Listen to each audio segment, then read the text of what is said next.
नमस्कार, एक बार फिर से आप सभी का स्वागत है Chhattisgarh TET practice set number 7 में। हिंदी विषय चल रहा है। हमारा मिशन है 30 में से 30, अर्थात किसी भी प्रश्न को हमको नहीं छोड़ना है, बिल्कुल अच्छे से आंसर सभी का करना है सही।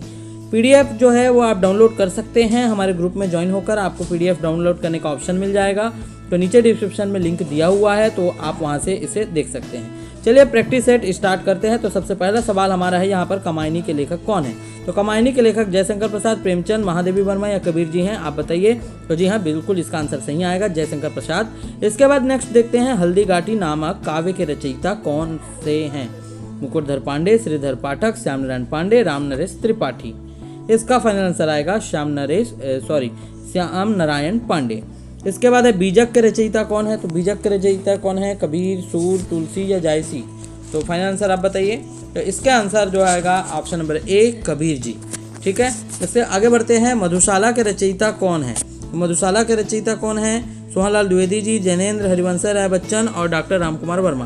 तो मधुशाला के रचयिता हैं हरिवंश राय बच्चन।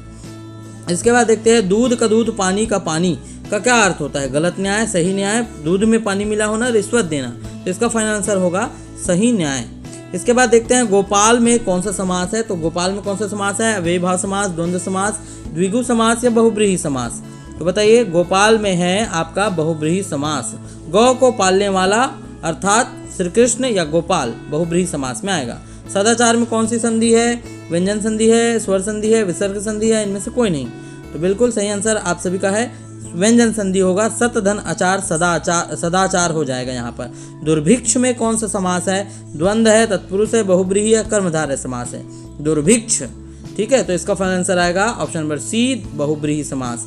एन वक्त में कौन सा उपसर्ग है? उपसर्ग आप सभी को मैंने पहले ही बता दिया है, सामने लगता है। तो वक्त में क्या जुड़ा हुआ है? एन। तो इसका फाइनल आंसर क्या हो जाएगा? एन।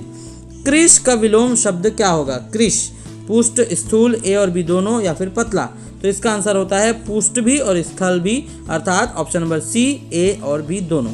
गत का विलोम शब्द बताना है आपको। गर्द है, आगत है, स्वागत है, विराम है।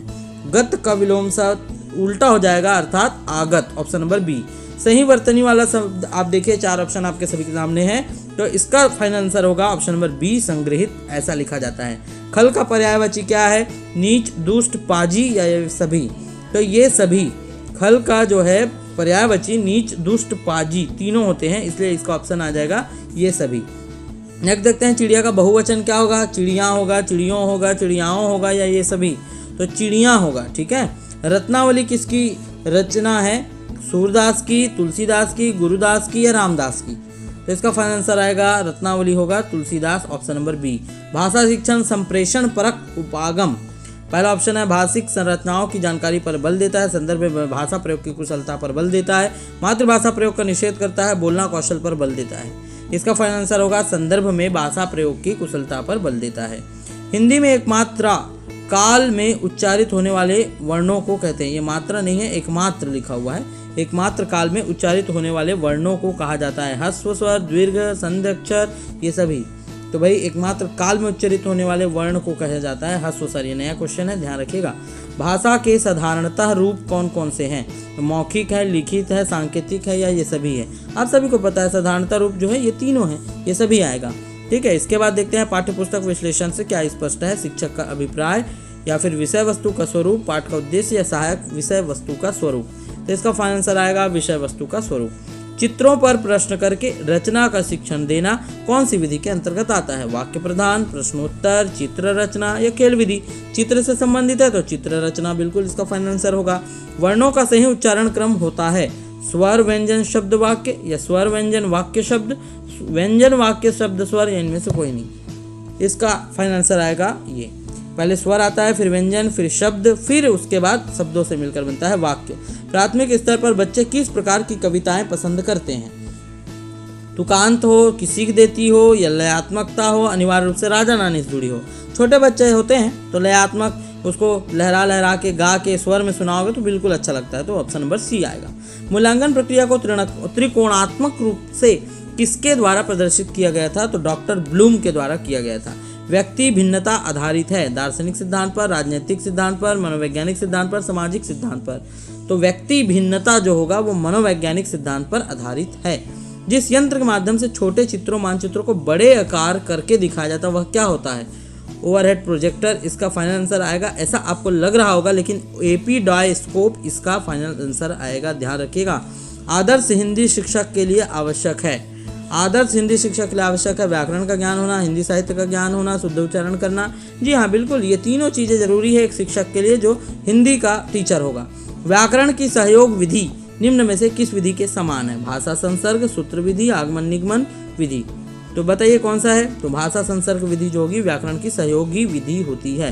दोस्तों सभी तक शेयर जरूर करें। कंटिन्यू अपडेट अभी चल रहा है इस चैनल पर और प्रैक्टिस सेट आपको सभी सब्जेक्ट में मिलने वाले हैं, तो ज़्यादा से ज़्यादा शेयर करें क्योंकि 100% संभावना है इसमें से प्रश्न आने की। नेक्स्ट देखते हैं, कविता शिक्षण के अंत में सस्वर पाठ के सोपान का उद्देश्य है। काव्यमय वातावरण में पाठ का समापन, काव्य पाठ का अभ्यास करवाना, कविता के भाव से अवगत करवाना, काव्य के प्रति रुचि उत्पन्न करना। क्या आएगा इसका फाइनल आंसर?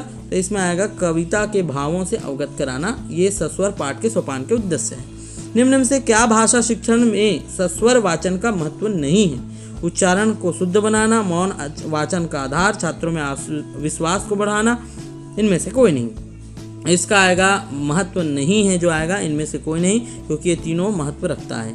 श्यामपट्ट अध्यापक का सच्चा मित्र है, इस कथन की पुष्टि होती है क्योंकि श्यामपट्ट छात्रों के लिए सहायक सामग्री होती है, अध्यापक के लिए सहायक सामग्री होती है, या अध्यापक के लिए उद्योतन सामग्री होती है, ये सभी।